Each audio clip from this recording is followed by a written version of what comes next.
Good afternoon, everyone. Welcome to this joint webinar between ASCILITE and Turnitin.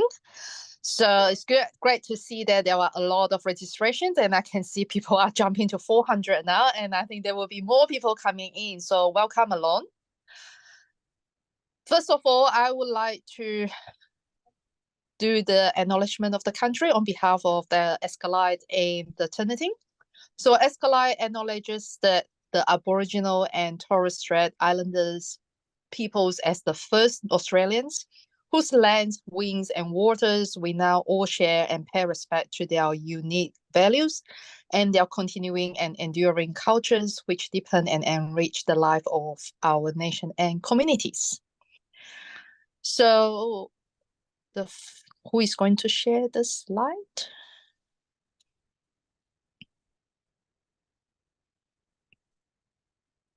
Can you see the screen, Cornelia?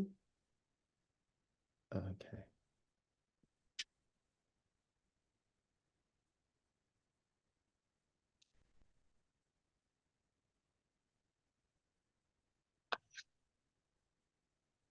Yep. Thank you, Chuck.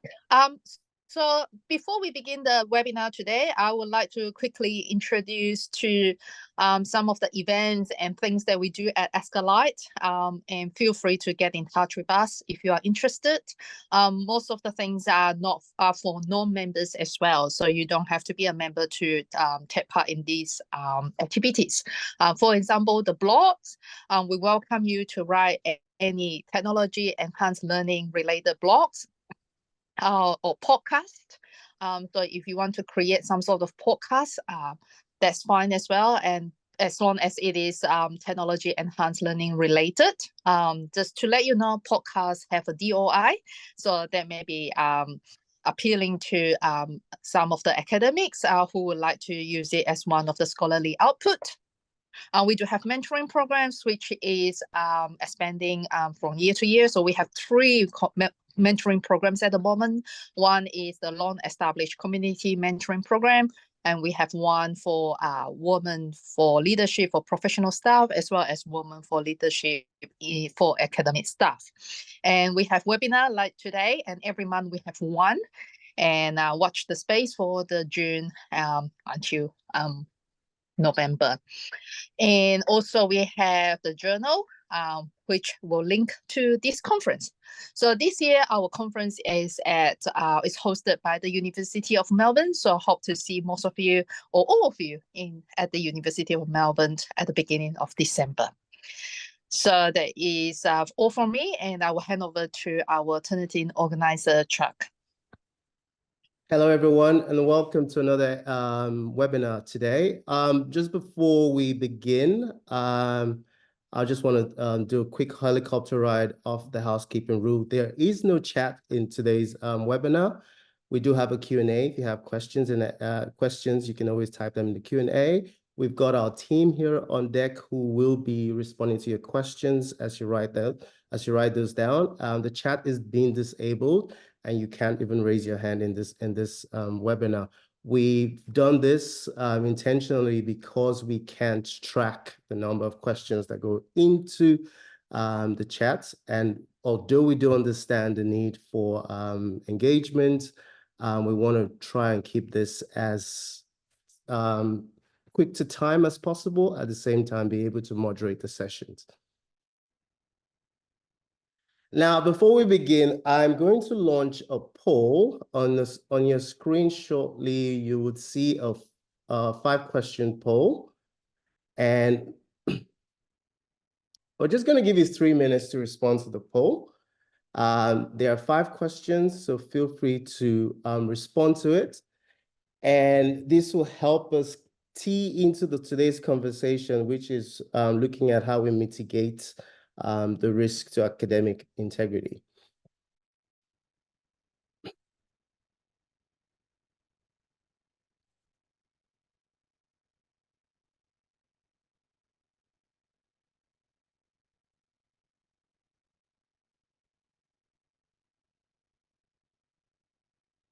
For everyone who's joining us, thank you for joining. There's a poll that is live right now.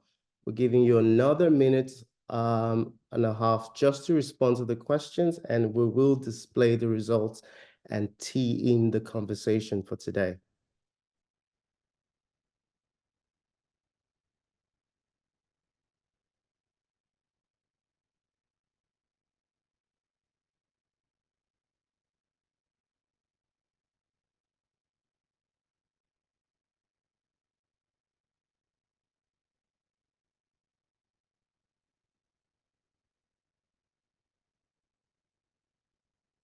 I'm just monitoring the poll on the back end. When we hit the 512% participation, then I will end the poll. I can see over 350 have responded. I'll just give it another minute, then I will end the poll.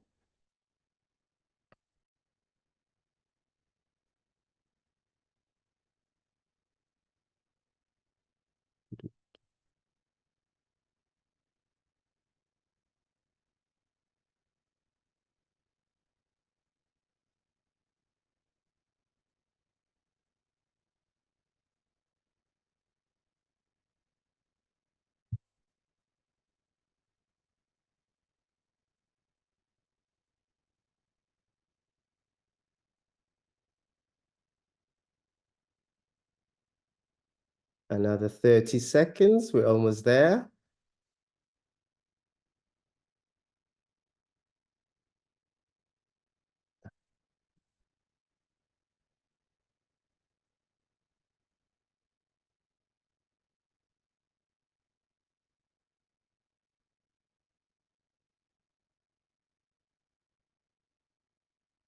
Come on, we're almost there, we're almost there.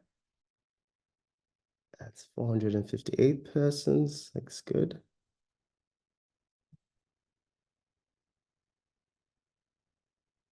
Okay, it looks like it's stalling now. So I'm gonna end the poll in 5, 4, 3, 2, and 1.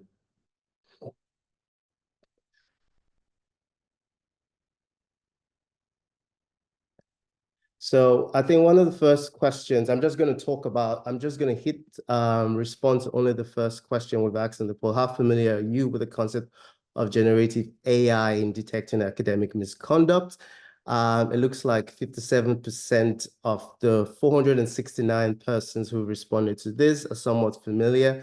24% is very familiar, and about 18% is not so familiar. Today will be, I'll also look at the last question, which is referring to how do you view the role of generative AI in maintaining academic integrity? 29% say it's an essential tool for detection and prevention. 38% say think about the potential risks due to false positives. That's one of the things we're hoping to touch on today. And 33% are not sure or need more information. So we'll talk more about this. And now I have the warm pleasure of introducing our speakers today. Dr. Jasmine Thomas is the Associate Director, Academic Integrity and Evaluation at the University of Southern Queensland. And we have a pleasure of hearing from Callum Rose, who is the Senior Training and Implementation Consultant and is part of our customer onboarding team at Turnitin APAC. I'm going to hand over now to Jasmine. What I'm going to do, this might be a little bit of a trick. So bear with me with technology. I'm going to stop sharing and hand it over to Jasmine. Over to you, Jasmine. Thank you, Chucks. I will just share my screen and we can get started with the webinar. So today I'm going to provide an overview of academic misconduct in the Australian context, as I know that we've got colleagues joining us from the APAC region, and we'll go through the role that artificial intelligence has had on academic integrity, lessons that I have learned from working in a centrally led academic integrity unit and having artificial intelligence basically take over as one of my core job responsibilities. and how we can uphold academic integrity and our university values when we're processing academic misconduct cases. So because of this broad audience, I'll start with some of the basics, and then I'll move into my experience of dealing with AI and using the Turnitin products. I won't be covering assessment, just as there will be some dedicated webinars to that in this Turnitin and ASCILITE series, and we'll really be focusing more on what happens when academic integrity is breached. So, understanding academic misconduct, my perspective comes from managing a centrally led integrity unit. We operate within 4 pillars of education, prevention, detection, and reporting.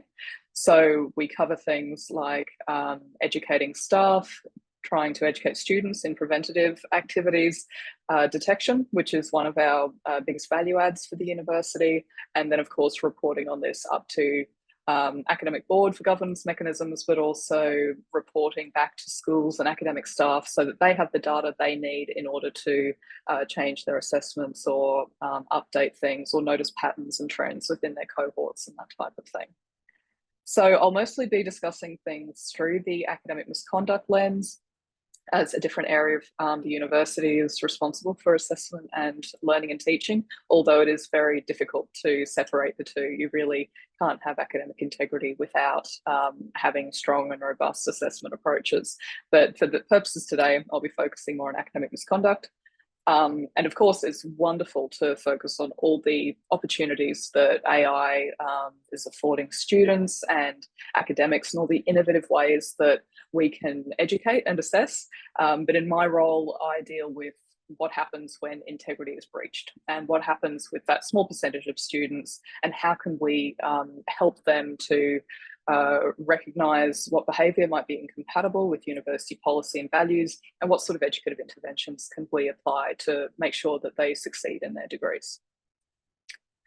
So to begin with, we operate within the Higher Education Standards Framework, and these are the most relevant points for academic integrity. So as institutions, we need to have policies in place to promote and uphold academic integrity. We need to take action to mitigate against foreseeable risks to academic integrity, and that comes into that educative and preventative work that my unit does. We have to provide staff and students with guidance and training on what constitutes academic integrity and academic misconduct, and that can be done through things like mandatory training, but also identifying opportunities across the university to sort of embed that message of integrity and really create a culture across your institution. And we also, under the HESF, have to ensure academic and research integrity is maintained through our partnership agreements as well. So in looking at policies, the Australasian Academic Integrity Network did some research and put together a document sort of looking at what the available policies were online. And it seems very loosely, it seems as though most universities are split between viewing artificial intelligence use as plagiarism or contract cheating, or they've created a whole new category, which is kind of a mixture of both. At UniSQ, we're currently reviewing our policy again to make sure that we are, in keeping with, I suppose, sector trends and what suits us and our student cohort and how we can deal with it best. So academic integrity is most often breached through these four things. So plagiarism is where a student will take work that exists within, say, a journal or a book or a source online, and then they copy it into their assessment item without due attribution. Obviously, that becomes very easy through artificial intelligence tools. Collusion is where they're working with other students or other sources in order to sort of share their work, and often you'll get students submitting the same thing. Cheating is more of things that don't fit into plagiarism, collusion, or contract cheating, so just seeking that unfair academic advantage. And then there is contract cheating, which is the most egregious of the breaches of academic integrity, where students will outsource their work. It can be for payment, it may not be. For example, it could be a family member writing something for them. But often we see students who have paid for a contract cheating agent overseas to complete their work for them, and they try to submit it as their own. So that's where artificial intelligence can fall into the contract cheating category because it's basically using a third party to produce work on your behalf and submitting it. So the ways that I have noticed students cheating with artificial intelligence, it's certainly an evolving area, but we still see just the standard copy and paste. Just yesterday, I saw an assignment come through that still had regenerate response down the bottom where the student hadn't bothered to proofread. But that kind of evolves. So we're seeing students move on from that into selectively choosing one question within a series of essays or in their exam to answer with AI. They may get an AI to generate their content, and then they'll put that through a separate AI in order to paraphrase and spin all the text in an attempt to obfuscate their work. And what else is interesting is that we're seeing that connection between artificial intelligence use and contract cheating. So there was sort of a bit of talk that when ChatGPT came in, that students will be far more likely to just use ChatGPT rather than a contract cheating agency.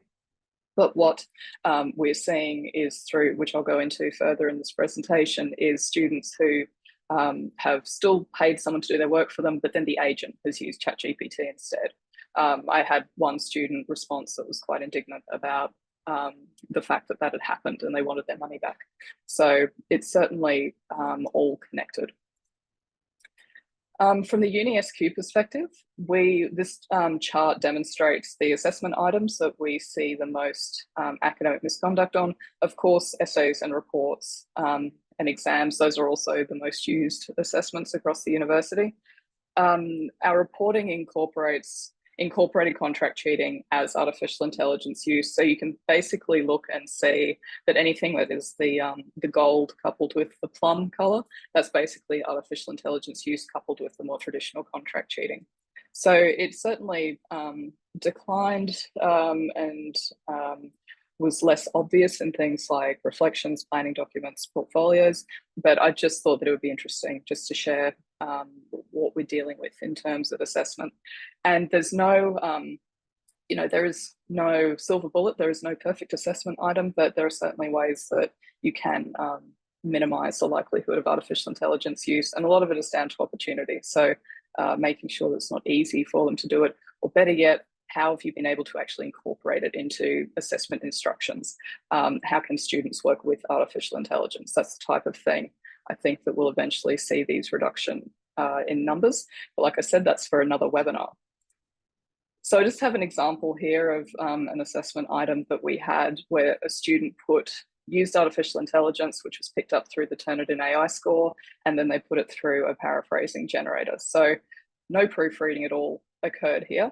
And traditionally, what we're seeing here were signs that would indicate contract cheating from a not very good provider. And so although we do need to consider equity issues and diverse cohorts, English as an additional language, this demonstrates a complete lack of understanding of the content and vastly different meanings. So for example, Grace, the patient's name, has been changed to elegance. Broken bones has changed to messed up bones, which is something I don't think I've ever heard a nurse say to me before, and just various little words that no longer make sense. So again, it's interesting seeing that connection between AI still and contract cheating. So I'll just take you through our process at UniSQ and the tools that we use to detect academic misconduct and artificial intelligence next. So we were, when the AI score came out, we were very cautious about it, and we wanted to make sure that it was built into a process where the tool wasn't making the decision and that there was still, academic judgment was still involved. So the way that we process artificial intelligence cases is, first of all, the marker will review the AI score in their when they're looking at the similarity report. We don't yet have a sort of university overview yet where we can drill down, and that's something that we're looking forward to seeing. But they'll identify the AI score and then we'll submit it to the academic integrity unit. We will then check that assessment against our internally defined thresholds. So we want to make sure that the text that's being picked up is occurring in chunks of text. It's not just one sentence here, one sentence there. We look at it being over 25% to improve the accuracy. And we then want to conduct additional research into the assessment item. So we check for things like the metadata of the document, false and misleading references, which is becoming, it's still good indicators of use, but it's as the AI tools become more sophisticated, they are putting in more accurate references. And this also helps us determine if it's artificial intelligence alone or if there's also contract cheating at play here. Then we have a school-based academic integrity lead who is one academic staff member per discipline who is workloaded to look at academic misconduct. They will check for the content analysis alongside the lecturers. So we're looking at whether or not the content is actually relevant. Is it answering the question? And it's also trying to make that initial determination of whether or not this is simply poor academic practice or if it's something more don't want to say sinister, but is it more artificial intelligence use rather than simply a first-year student who's struggling with their referencing or something like that? So once that comes through, the Turnitin AI document plus the additional factors will be sent to the student. We want to make sure that the student actually has something to respond to and that they are given an opportunity to provide us with examples of their work. And then if a penalty is applied, then an educative intervention is also required. So artificial intelligence for us at the moment is category 2, which falls into contract cheating. That means that everyone who gets a 0 for their assignment has to then see a learning advisor who can then talk to them about their study skills and things like that. So we've also been able to unsubstantiate a few cases at the point of the additional investigation from the integrity unit. So we're a lot more confident in the cases that we're actually sending out, and we're also confident in the consistency across the university. Another tool at our disposal, which is far more of an overview, is you can't yet drill down on it, but this is what I see as the Turnitin admin for the university. So this shows how much AI writing is occurring across the university, or how many it references the AI score. So the vast majority of assessment that is checked by Turnitin is 0%, and then it works its way all the way up to 90 to 100. So I will not speak on behalf of Turnitin, but I believe that down the line, there is a view of being able to drill down on this data a little bit more. The other tool that we use is authorship. So we've been using authorship for a few years now, mainly to pick up contract cheating cases and collusion. And our workflow involves having a staff member regularly reviewing our dashboard and looking at the critical cases and looking for contract cheating. So this is what they see. And we will put through any AI case that comes through into authorship, so we can check the student's previous work. We can have a look at whether or not the writing matches their previous work as well. So perhaps a student does have a sophisticated tone, but when we see that it's vastly different from their other work, and perhaps then there are other metadata indicators such as multiple author names, page sizes, software versions, etc., that's when we get more suspicious, because AI use isn't always an isolated event as well. If they've done this in one course, then they may have done it in another as well. So we try to look holistically at the student as a whole. And then once they go through this process, as I said, it's very educative as well. So we can get them in touch with the right people. They can access support units, they can access learning advisors, which of course they could already, but they often don't until they're told they have to. And then they can start building their academic skills again and can successfully graduate. And this is just a screenshot of the AI score and the report that is sent to the student. So the issue with this that we see at the moment is there's not a lot for them to respond to. So that's why we conduct those additional checks that I talked about briefly before. And then the student can see the sections that are suggested to be artificial intelligence, and then they're able to, perhaps provide their drafts or something like that. But by providing the metadata, providing references, providing content analysis, it all just helps to build the case, and it just gives that student more to respond to from that educative perspective. So I'll just move on to lessons learned. So when artificial intelligence came about, we sort of thought, yep, we're going to see an increase in cases, but we didn't actually expect it to be this big. So this chart demonstrates our 2021 and 2022 cases, which were tracking quite nicely. 22, we had a slight increase because we'd been improving our detection measures. And then you can see in 2023, semester one kicked off, and all of a sudden we're doubling the amount of cases that we're dealing with.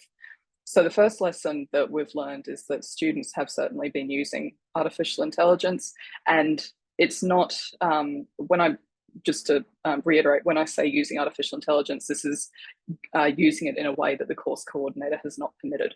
So obviously there are a lot of courses that we have where the assessments have been adjusted or where the use is encouraged, but I'm simply looking at the cases where staff have referred it because they have explicitly said it's not to be used in this particular assessment or it's not to be used in a certain way. So that's sort of the data that we're looking at. So with the caseload doubling, this has had a huge impact on our resourcing and the other work that we're able to complete. So we've noticed that we've been taken away a bit from doing that educative and preventative work to focus on the processing. So that's where other teams sort of working within that integrity ecosystem come into it in order to try to pick up, I suppose, some of the work, but also constantly looking at process improvement, constantly looking at ways that we can try to reduce timelines, because in dealing with this, our timelines have expanded as well. So it's longer than it was in 2022 for a student to receive the allegation while their grades were held. So resource management is an issue because of the additional investigation and work that we've been doing on each of these cases. So on here, I've got an example of what gets sent to the student. So we will show them and tell them the similarity score, when the assessment was created, if the student was or wasn't the author of the document, editing time, spelling discrepancies, software versions that we use, use of AI tools, obviously, and we send the report as well.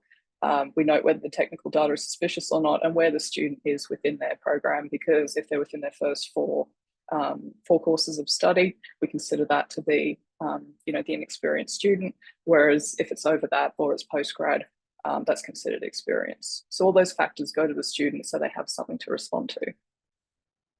In terms of the reference checking, this is an example from the investigation report of false or misrepresented references. So these have been checked to see whether or not it matches the content.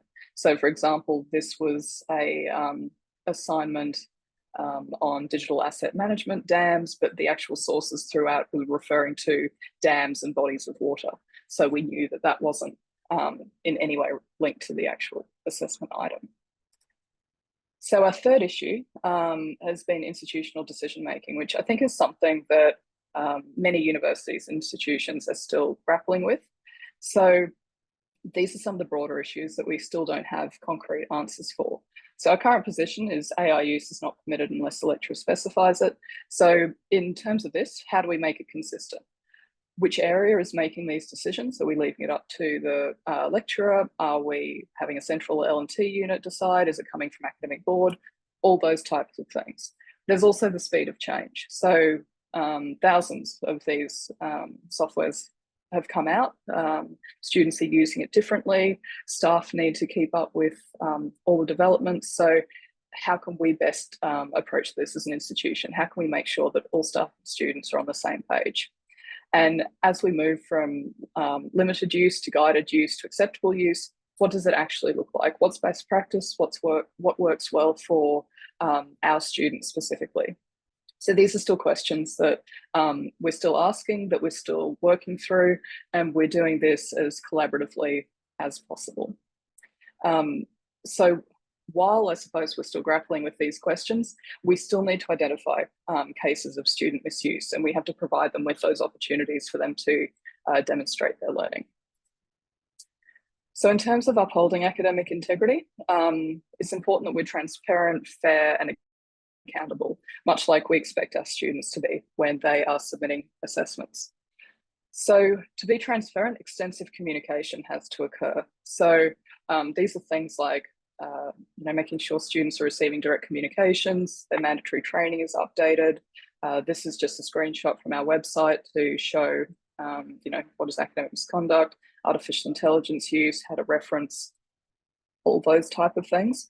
So communication externally via websites and outbound communication to students, also internally to staff about what is expected has been so important and has been something we've been continuing to do. A partnership model is how we've managed to, I think, maintain fairness. So we need to train and educate decision makers, and when we take a holistic approach and where we have academic and professional staff involved and we're sort of putting as much as possible to the student, we minimise room for false positives. So at UniSQ, the professional staff oversee the allegations, they support the investigation process, and we monitor assessment for breaches of all academic integrity. Whereas the academic evaluates the information provided in allegations. They'll be the ones talking to the student about the issue, and they'll be the ones making the decision in the end. They'll also be the ones who are helping the student sort of get back on track to integrity. But I think that artificial intelligence use is often, or we've sort of noticed a bit of a canary in the coal mine. It can be indicative of larger issues, such as, like I said, that connection with contract cheating, or perhaps it's surfacing some, updates may be required to the assessment or something like that. So it's important that we keep looking for it, as well as embracing it and sort of doing all that positive work around learning and teaching. So finally, accountability-wise, we have obviously a very thorough response and review process. So the institution is accountable for providing procedural fairness. The student needs to be accountable for demonstrating their learning. So we encourage students to keep their drafts and research notes, search history and things like that, obviously relating to their academic body of work. And then that way, when they receive an allegation, they know what they need to provide and they can see the issues that we have, and they can hopefully provide the relevant information. Information about how the references were accessed, why they were using certain things. So the student in the example I showed would have needed to show why he was talking about bodies of water rather than anything relating to his actual subject. The similarity report can be used to demonstrate sort of the logical change throughout their assessment. We explain the study process and demonstrating knowledge. We really encourage that with the students. We want them to be able to, discuss their assessment item, discuss what they learned, why they made the decisions they made. And I think that is also reflective of sort of where we're moving to with artificial intelligence use. We're kind of moving towards how do students document and show the process of their learning. So we just want to show opportunities for students to learn and basically change their behaviour. How do we know that this is working? Well, there's always room to improve. I'm certainly not suggesting we have the the best approach, but what we have noticed is that students are being upfront with us. They are confessing to AI use. We've been able to determine where it may not be clear in certain courses, in which case that becomes the issue we deal with rather than the misconduct. And we've also maintained our appeals rate. So even though our caseload has doubled, our actual number of students appealing has not. So we continue on. We continue hearing from other universities about how, how they're dealing with it. And we really just working as closely as we can with academics and with decision makers to, move towards how we can embrace this and how we can provide the best opportunity for our students. So I'm going to stop sharing my screen and I'm going to pass over to Callan for him to talk through the product more. Thank you so much, Dr. Thomas. Good afternoon, everyone. Chooks, were you going to share some information Yes, with our participants? I was told that the poll results, and some people didn't see the polls, just a couple of announcements. This has been recorded. Everyone who's registered and who would register to watch this on demand will get a recording. There are a number of questions for you, Jazz. What we're going to do is we'll see how we go with time. But can everyone give me a thumbs, or someone give me a thumbs up that they can see the poll results on the screen, or am I not doing this correctly? Yes, we can see that. Okay. All right. So anyone who's interested in the poll, we would explore sharing it as part of the send out. The poll was just to give us a sense of people's understanding of what's important when it comes to generative AI with regards to misconduct, particularly technology that's supporting detection and how that what that looks like for the academic integrity space. So without any further ado, I'm going to pass back to Callan to bring us home with how Turnitin AI writing detection works. And yeah, it may respond to most of the questions in the questions. So if everyone can hold on, if you need to leave on the hour, it's okay. We will share out the recording. So over to you, Callan. Thank you. Thanks, Chooks. Good afternoon, everyone. It's a real pleasure to be here today to speak with you all. So to begin with, what I'd like to do is just provide a quick overview of the Turnitin AI writing detector. So to begin with, to understand that it is designed specifically to look for generated AI-generated text within text that is presented in a prose format and written in English. So we refer to this as qualifying text. So it is really particularly suited for sentences and paragraphs that form part of a longer form writing. So things like essays, dissertations, and articles. Specifically looking for it within an academic writing style. So I guess the main point that I'd like to make here is that our detector is optimized for detecting AI-generated text within students' work, as opposed to it being a more general AI writing detector. So in terms of a quick overview of how it works, when a piece of student work is submitted to the model is going to analyze blocks of those text in an overlapping fashion, and it's going to assign a prediction score. So a score of 0 would be an indication of a strong prediction of human written writing. A score of 1 would be a strong prediction of AI-generated text. The next part of the process is then to go through and to average out those scores and apply them at a sentence level. And then finally, the information that is presented to instructors in the AI writing report would make some decisions around what text is going to be highlighted in that report and what is going to be flagged as AI writing. So you can see here, sentences that have a very high prediction score are going to be highlighted for you. Those that have a very low prediction score are not going to be highlighted. But interestingly, those that sit sort of somewhere in the middle are not going to be highlighted. Now, this is done on purpose because the focus here is on student safety. We would much rather not highlight AI-generated text in order to reduce the instances where we might inadvertently highlight student work as having been generated by AI. But that does occur sometimes. So that leads me on to my next talking point here about understanding false positives. So the first false positive rate I'd like to talk to you about is at the document level. So we're sitting at a 1% false positive rate at document level. What that means is that for every 100 documents that are fully written by humans that are submitted to our model, we will incorrectly identify AI writing in just one of those papers. The next false positive that I would like to talk to you about is at a sentence level. So we're talking at about 4% false positive rate at a sentence level in documents that do contain AI writing. So what that looks like here is a section of text, and then we have inadvertently highlighted some human text, some student written text as having been generated by AI.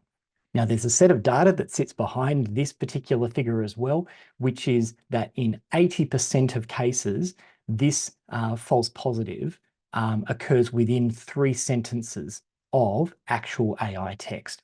So this leads us to an approach that we call an area of interest within the student's work. It indicates that it is much more difficult to detect, I guess, where human writing stops and AI writing begins in those periods of transition. So you do need to be aware of these false positives. And if you would like to learn more about, I guess, the testing protocols and how we've arrived at the figures that I've just shared with you, then I really recommend that you check out the white paper that is available on our AI writing page.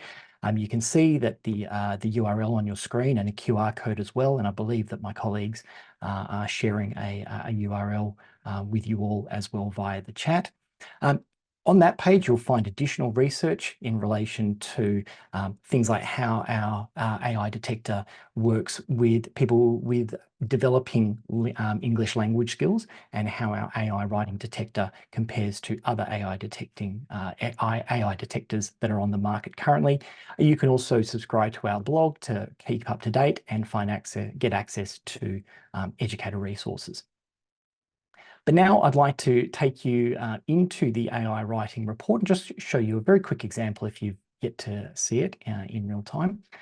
Now we have, Turnitin has a number of products that include the AI writing report.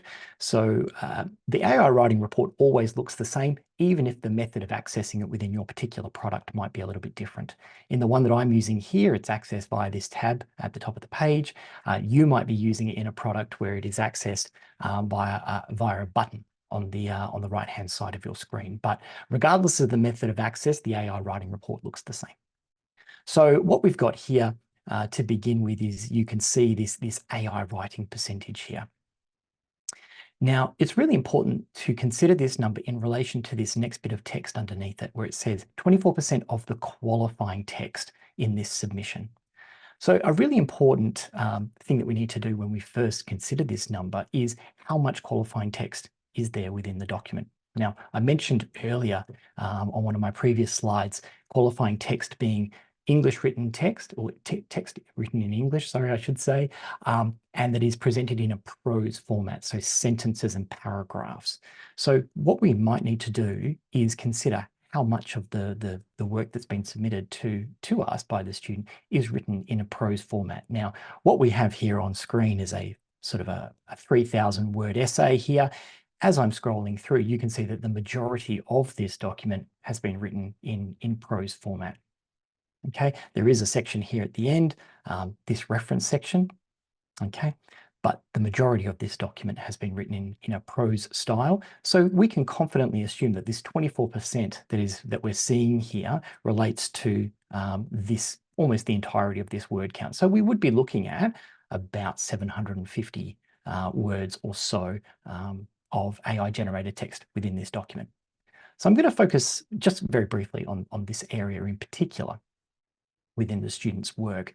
So this is where we would come to use this area of interest. We use this as a way of focusing our investigation on the student's work to look for additional clues. Now, the suspicion around this particular section may have already been triggered by the educator, by the instructor, as they're reading through the student's work. This section may have already stood out to them, and then they've come over to the AI report, and it's also been flagged as having been written by AI. Alternatively, you might look at that AI report and then become a little bit more suspicious and look for additional evidence in and around this area. So just very, very quickly, some things that we might note is that in this particular essay, the student has used fully justified text. So the formatting here is fully justified. And then we move to a left justified text for this particular section. And then we've gone back to fully justified. So that is something, that is an inconsistency in the student's work that we might speak to them about. We can also notice as well a change in referencing style. So we've got a reference here written on our screen in the previous section, and then a change in the style of referencing that's been used here. So it's about looking for then those additional forms of evidence within the student's work. Just before I leave this page, I do want to just call out this frequently asked questions page. Now, once again, I think my colleagues are going to be sharing this URL with you. This is a really great place to come and obviously get your frequently asked questions answered. And we do recommend for any instructor who is using the AI writing report to come and make sure that they've had a look through all of these questions here. There is plenty here on the screen for you to go through in terms of answering your questions about how it works, how it's been trained, how to use it, and things like that. So just returning back to my slides for a moment, the idea of collating additional evidence is really important. And this has been highlighted by Dr. Thomas so far in her presentation. So we can be looking for elements within the language, unusual word choice, unusual phrasing, particularly if you're familiar with the way that that student writes already, or the way their writing style. We might also encounter unusual phrases, and also words that have a different meaning in the context that we are referring to. So that can be evidence that the student has been using text spinners. We might notice those improvements or changes in spelling and grammar, and a mixture of UK and US spelling. We might notice those formatting issues as well, as I mentioned in the example I showed you earlier, in terms of the way that the text had been formatted. But we might also notice changes in the font, in the color, size, shading, things of that nature, and the inclusion of prompts from generative AI tools as well. In terms of that contents and evidence, we might find evidence of hallucinations, and this is where your role as an expert in your field, you would spot those facts being used, and you would know that they were not correct.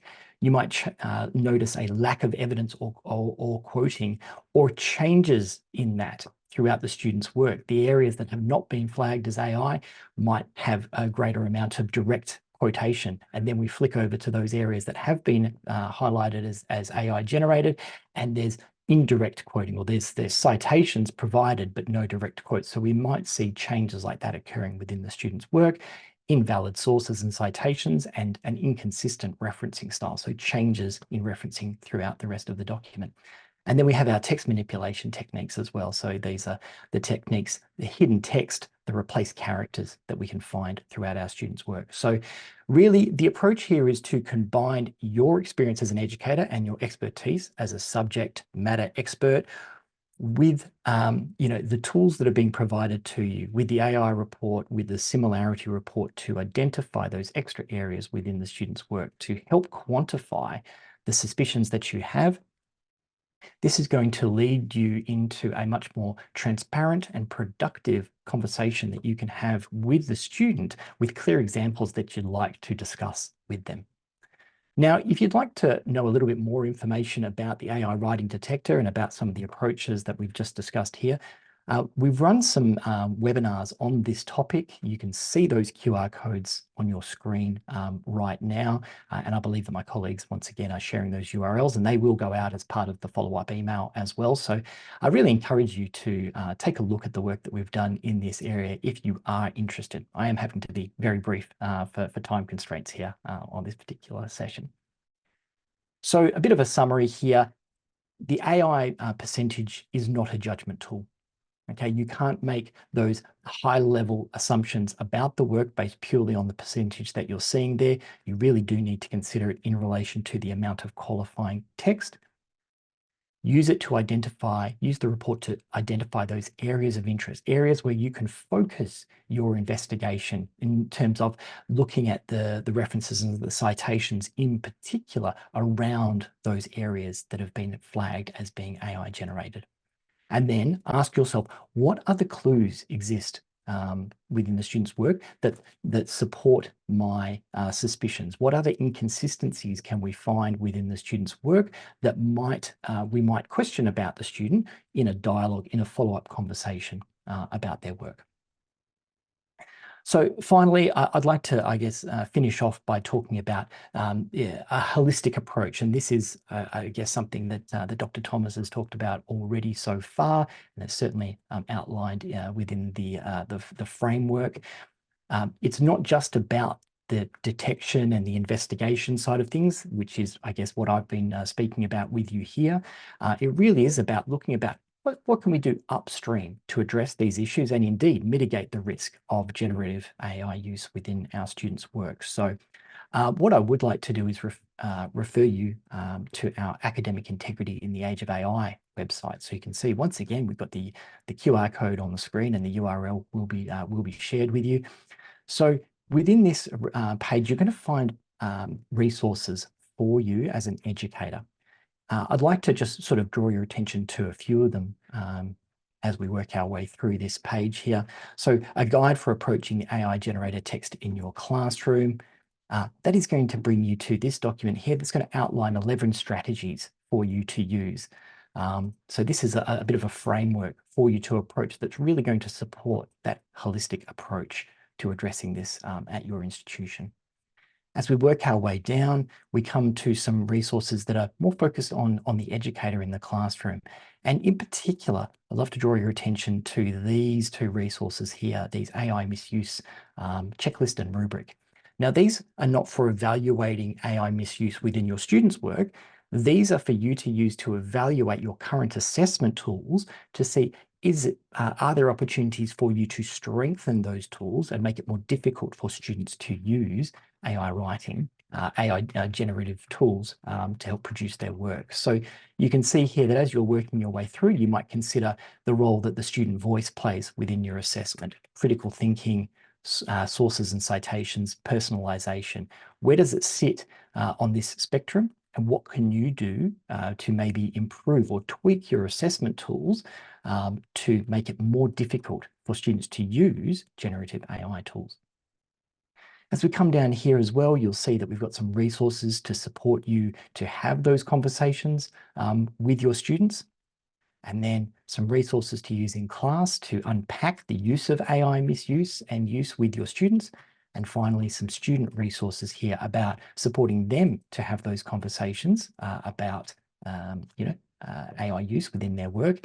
And finally, this resource here, which really goes to the heart, I think, of what Dr. Thomas was saying towards the end, about supporting students to adopt a much more structured approach to generating their work, where they can show evidence of the process that they have gone through. So this is nothing new. This is a sort of a writing process that is going to help students to generate really high quality work, but it has heightened value in the current environment in terms of students being able to demonstrate the process that they have followed there. So I'm going to stop now. Thank you all so much for your time, and I will be handing back to Chooks to finish things off.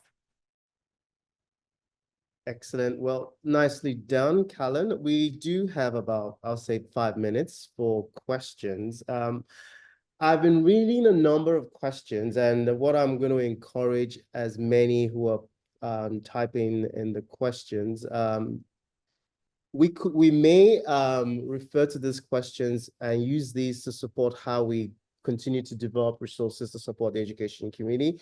We're working very closely with experts to understand what the pain points are with regards to the use and misuse of generative AI.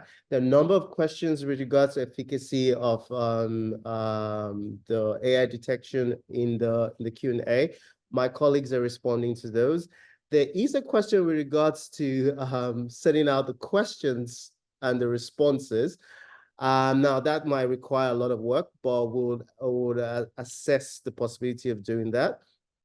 I just have a question for Jasmine while we still have you, and I'm just trying to do a quick, just looking at reliability. How reliable have you and your team in your academic misconduct cases? How reliable has the AI detection tool been in supporting your evidence gathering? I know I can see that you guys have I'll call it a forensic approach to the investigative process. So how reliable has the AI detection tool been in supporting that evidence gathering as part of that academic misconduct process? Yeah, that's a great question, and we certainly do take that forensic approach. We've always been very interested in technical data and sort of forensic analysis of documents and those type of things. So I think we sort of took our contract cheating approach and then sort of started applying it with artificial intelligence use. And again, this is where it's been specified that the student cannot use it for whatever reason the course coordinator has determined. But certainly in our experience, it has been accurate. I know that it increases accuracy of, say, the small word count, all the things that Callan went through before. But as a starting point, it's it's certainly been useful for us. I think that it's still beneficial to be looking at the assessments as a whole. I would not feel comfortable just relying on the score alone, just because we want this to be an educative process. And as it is at the moment, you're just showing the student 81% artificial intelligence. Yes, it's highlighted, but we just want to be providing as much as we can to give the student that opportunity to, I think, respond, with their learning process, and then provide them with the opportunities after this allegation process to sort of build their skills and everything like that. So we certainly do have cases that come in, and when the academic integrity lead looks at it, they don't think there's any issue with the content, the references check out. In those cases, we're not just relying on the score, we put those to the side.